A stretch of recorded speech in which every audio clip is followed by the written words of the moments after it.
Hello दोस्तों, स्वागत है आप सभी का आपके अपने यूट्यूब चैनल पर। आज हम देखने वाले हैं क्लास 12th इतिहास, जिस चैप्टर का नाम है विद्रोह एवं राज। तो उस चैप्टर के बारे में आज हम बात करेंगे। तो सबसे पहले इस चैप्टर को पढ़ने से पहले आपको इस चैप्टर में देखेंगे 1857 की क्रांति के बारे में कि 1857 की क्रांति में क्या क्या हुआ और हमारा देश किस तरह से आज़ाद हुआ। तो इसमें हम सबसे पहला पॉइंट को देखने वाले हैं। तो एक एक पॉइंट को देखेंगे जो आपके एग्ज़ाम के लिए बहुत ही महत्वपूर्ण होंगे, तो उन सभी को देखेंगे। इसके बारे में पढ़ने से पहले कि कहाँ पे विद्रोह, इससे पहले से पढ़ने थोड़ा सा बेसिक इसके बारे में जान लेते हैं। तो इस समय भारत का गवर्नर जनरल लॉर्ड कैनिंग था। तो पूछेगा जब 1857 की क्रांति हुई थी तो उस समय भारत का गवर्नर कौन था, तो कहना है लॉर्ड कैनिंग था। कौन था? Lord Canning. और इंग्लैंड का, कहाँ का? इंग्लैंड का जो प्रधानमंत्री था वो था पामर्स्टन। तो पामर्स्टन तो क्या था? इंग्लैंड का प्रधानमंत्री। और ये जो विद्रोह जो हुआ था, तो इस विद्रोह का जो प्रतीक था वो था कमल और रोटी। तो याद रखना है कि 1857 की क्रांति के विद्रोह का प्रतीक क्या था। तो आपको क्या कहना है? कमल और रोटी। और इस समय जब 1857 की क्रांति हुई तो इस समय एक शायर था, उस शायर का नाम है मिर्ज़ा गालिब। तो पूछेगा 1857 की क्रांति के समय कौन सा शायर जीवित था, तो क्या कहना है? मिर्ज़ा गालिब। उसके बाद है चिंतक। चिंतक कौन था? तो कार्ल मार्क्स। तो मतलब 1857 की क्रांति के समय शायर का नाम है मिर्ज़ा गालिब, वो जिंदा था। और चिंतक पूछेगा तो कहना कार्ल मार्क्स। कौन था? Karl Marx. अगला देखेंगे, आप यहाँ पे देखेंगे थोड़ा सा कि मिर्ज़ा गालिब का जन्म जो हुआ था वो 1796 में हुआ था। 1796 में। ये कहाँ पैदा हुए थे? आगरा में। तो पूछेगा आपसे कि मिर्ज़ा गालिब कहाँ पैदा हुए, तो क्या कहना है? आगरा में। और इसकी मृत्यु हुई दिल्ली में। कब हुई? दिल्ली में 1869 में यह मर गया। आप देखेंगे कार्ल मार्क्स के बारे में। किसके बारे में? 1818 में। कब हुआ जन्म? 1818 में। और मृत्यु हो गया 1883 में इसकी। तो इतने महत्वपूर्ण बातों को आपको याद रखना है। थोड़ा सा अब हम लॉर्ड डलहौजी के बारे में जान लेते हैं, क्योंकि ये बेसिक बात है, इनको जानना बेहद ही ज़रूरी है। तो कह रहे लॉर्ड डलहौजी 1848 से 1856 तक भारत के गवर्नर जनरल रहे हैं। मतलब लॉर्ड डलहौजी जो थे वो 1848 से लेकर 1856 तक क्या थे? भारत का गवर्नर जनरल थे। जबकि जब 1857 की क्रांति हुई थी उस समय भारत का गवर्नर जनरल कौन था? लॉर्ड कैनिंग था। Lord Canning. यह है लॉर्ड डलहौजी। यह 1848 से लेकर 1856 तक, मतलब 56 तक ही रहा है। इन्होंने क्या किया था 1848 में? कब? 1848 में जो इन्होंने है सो हड़प नीति। क्या हुआ? हड़प नीति। मतलब जितना भी राजा का, महाराजा का, उसके पास अगर बेटा नहीं है तो उसकी सारी संपत्ति को हड़प लेता था। तो उसको क्या कहते हैं? हड़प नीति। हड़प नीति को बहुत सारे नाम है। व्यक्तिगत सिद्धांत। तो पूछेगा आपसे कि व्यक्तिगत सिद्धांत किसने लाया है, तो कहना है लॉर्ड डलहौजी ने लाया है। कौन लाया है? लॉर्ड डलहौजी। चुक नीति, ये भी कौन लाया है? लॉर्ड डलहौजी। हड़प नीति, ये भी कौन लाया है? लॉर्ड डलहौजी। तो व्यक्तिगत सिद्धांत आए क्वेश्चन, या फिर चुक नीति आए, चाहे हड़प नीति आए, इस सब का मतलब एक ही होता है। और यह तीनों व्यक्तिगत सिद्धांत, चुक नीति और हड़प नीति किसने लाया था? लॉर्ड डलहौजी ने लाया था। और जब यह, हाँ, तो इसमें कहना क्या था? जो व्यक्तिगत सिद्धांत है या फिर हड़प नीति, उसमें कहना क्या था? उसमें कहना ये बात था कि जिस राजा को अपना पुत्र नहीं है, मान लो पुत्र मतलब उसके पास बेटा नहीं, राजा है लेकिन उसका बेटा नहीं है, तो उसकी मृत्यु, मतलब जब राजा जो मर जाएगा ना, तो उसकी मृत्यु के बाद उसकी संपत्ति, जितना भी संपत्ति है वो ब्रिटिश साम्राज्य, मतलब अंग्रेज में मिला लिया जाएगा। सब किसका हो जाएगा? ब्रिटिश सरकार का हो जाएगा। तो यह तीनों सिद्धांत को आपको याद रखना है। चलिए अब आगे बात करते हैं। आप इसमें क्या हुआ कि सबसे पहले जो है इस नीति का शिकार कौन हुआ, मतलब कौन सा राजा था जिसका संपत्ति सबसे पहले छीन लिया गया। तो कह रहा है इस नीति का पहला शिकार, सबसे पहला शिकार कौन हुआ इस नीति का? हड़प नीति का, या फिर चुक नीति का, या फिर व्यक्तिगत सिद्धांत का सबसे पहले कौन हुआ? सतारा। कौन हुआ? सतारा हुआ। और सतारा के राजा थे अप्पा साहेब। कौन थे? अप्पा साहेब। तो सबसे पहले हड़प नीति या फिर चूक नीति या वेबका सिद्धांत का जिसका पुत्र नहीं था वो छीन लेता था। तो उसका सबसे पहले शिकार कौन हुआ है? तो सबसे पहला अगर कोई आदमी शिकार हुआ तो सतारा है, और सतारा का राजा क्या था? अप्पा साहेब। और कब हुआ था? 1848 में। फिर 1849 में किया हुआ जैतपुर। क्या था? जैतपुर और संभलपुर हुआ वहाँ का शिकार। 1852 में हुआ उदयपुर में। 1883 में हुआ झांसी में। 1854 में हुआ नागपुर। नागपुर को विलय कर लिएगा। तो इस बात को क्या रखना, याद रखना है कौन कौन साम्राज्य कब कब हुआ है विलय, आप देखेंगे। आप क्वेश्चन नंबर नेक्स्ट कह रहे लॉर्ड डलहौजी ने 1856 में, कब? 1856 में अवध को, कहाँ? अवध। अवध कहाँ है? उत्तर प्रदेश में।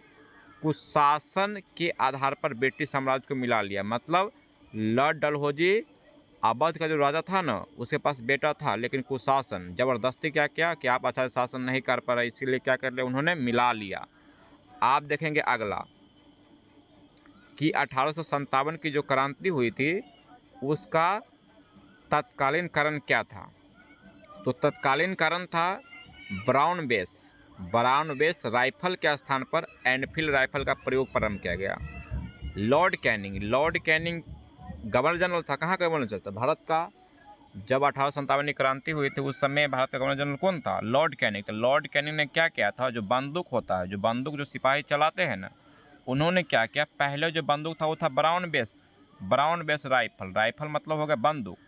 तो पहले था ब्राउन बेस राइफल, अब क्या किया, उसको चेंज कर दिया। वो चेंज करके उसमें लाया एनफील्ड राइफल। क्या लाया?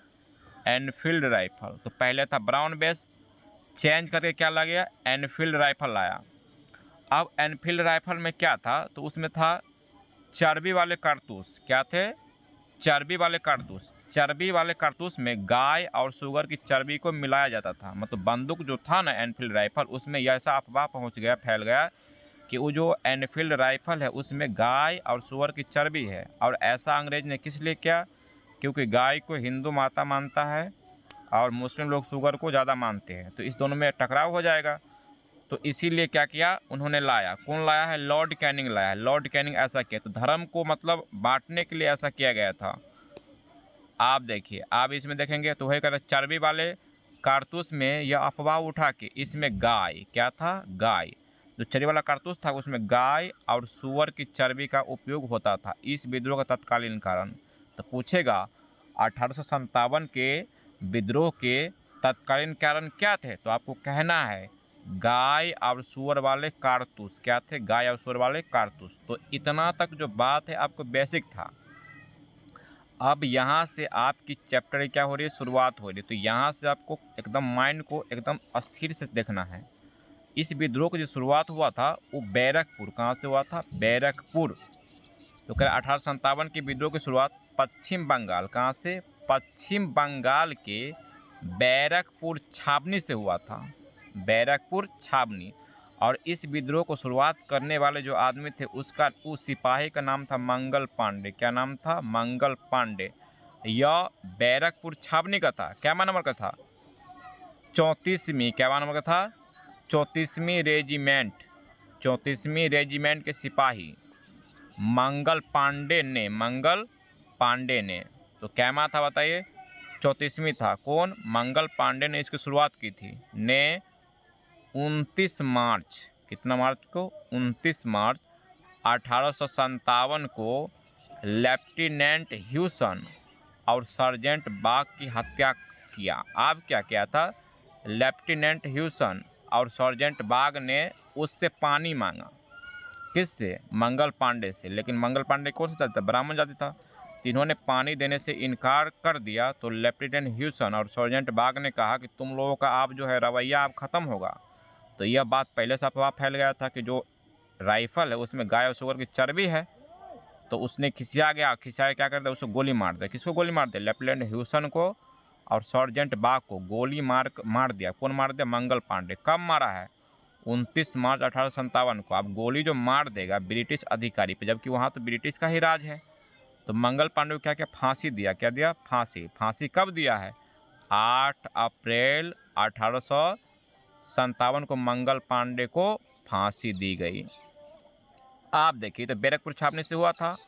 और ये शुरुआत जो हुआ था ना वो शुरुआत हुआ था 10 मई को। कब शुरुआत हुआ था? 10 मई, मतलब 1857 की विद्रोह की शुरुआत हुई वो 10 मई 1857 को हुआ था।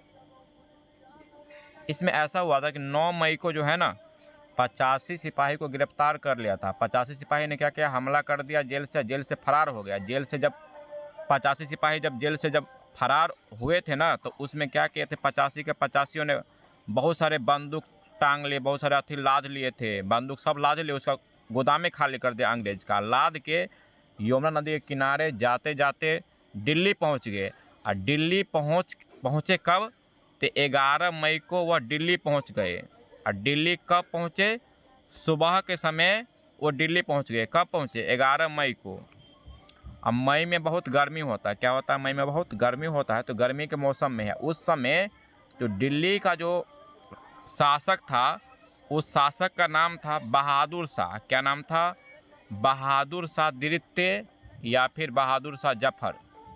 तो उस वहाँ पे गए और बहादुर शाह द्वितीय और बहादुर शाह, देखो बहादुर शाह द्वितीय कहो चाहे बहादुर शाह जफर कहो, तो बहादुर शाह जफर उस समय ईद का समय था। तो उस समय उस लोग रमजान मना रहे थे। उसी समय वहाँ पे गए और उसको भी राजा पद से हटा दिया था। तो फिर बाद में क्या कर नेतृत्व किया। तो सबसे पहले जो है विद्रोह की शुरुआत कहेगा किस शहर में हुई थी? तो सबसे पहले विद्रोह की शुरुआत हुई थी दिल्ली शहर में। किस शहर में? दिल्ली शहर में। तो अब हम बात करेंगे दिल्ली शहर के बारे में। चलिए दिल्ली के बारे में आज हम बात करने वाले फिर अगले। तो विद्रोह की शुरुआत हो गई। दिल्ली में कौन था? राजा कौन था? बहादुर शाह। कौन था? बहादुर शाह। तो कह रहा है 11 मई। कब? 11 मई 1857 को मेरठ से आए हुए सिपाहियों ने, मेरठ के सिपाही जो था तो उसको सुबह ही पहुंच गया था उसके राजमहल में। किसके राजमहल में? बहादुर शाह द्वितीय। बहादुर शाह द्वितीय के नेतृत्व में दिल्ली में विद्रोह की घोषणा हुई। अब क्या नेतृत्व कौन कर रहा था दिल्ली से? तो बहादुर शाह जफर। उसने मतलब सिपाही जो था, जो मेरठ से पहुंचे थे, उन सिपाहियों ने कहा कि आप ही लोग, मतलब बहादुर शाह द्वितीय को कहा कि आप ही नेतृत्व करिए। उसमें नेतृत्व किया।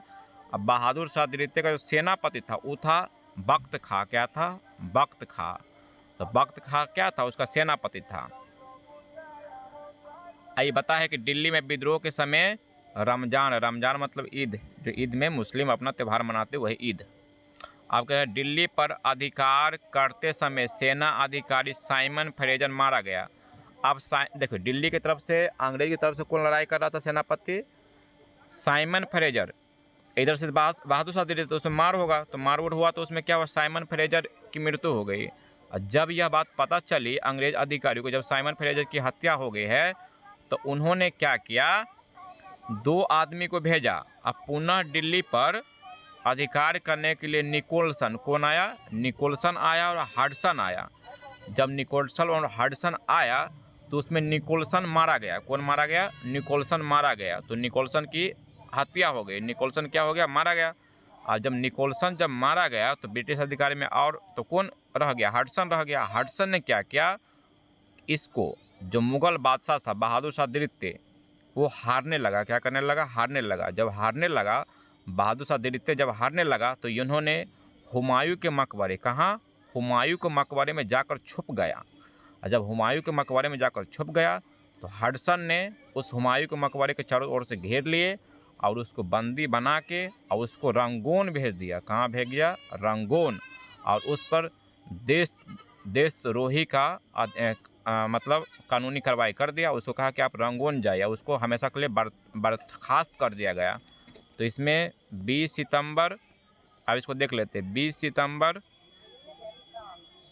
सितंबर 1857 को हुमायूं के मकबरा दिल्ली से मुगल बादशाह बहादुर शाह द्वितीय को हडसन, कौन? हडसन, क्योंकि हडसन बच गया था तो हडसन मतलब वहाँ पे अधिकार कर लिया, मतलब जीत गया। हडसन हारा नहीं, मारा नहीं गया, पकड़े गए। पूरे देशद्रोह का मुकदमा चलाकर इसे रंगून निर्वासित कर दिया गया। 1857 का विद्रोह सबसे कम समय तक कहाँ चला है? दिल्ली में। तो सबसे कम समय तक कहाँ चला है? दिल्ली में। अब हम कल नेक्स्ट टॉपिक को देखेंगे। इसी तरह हमारे चैनल को आप देखते रहिए, सब्सक्राइब करते रहिए। जय हिंद, जय भारत।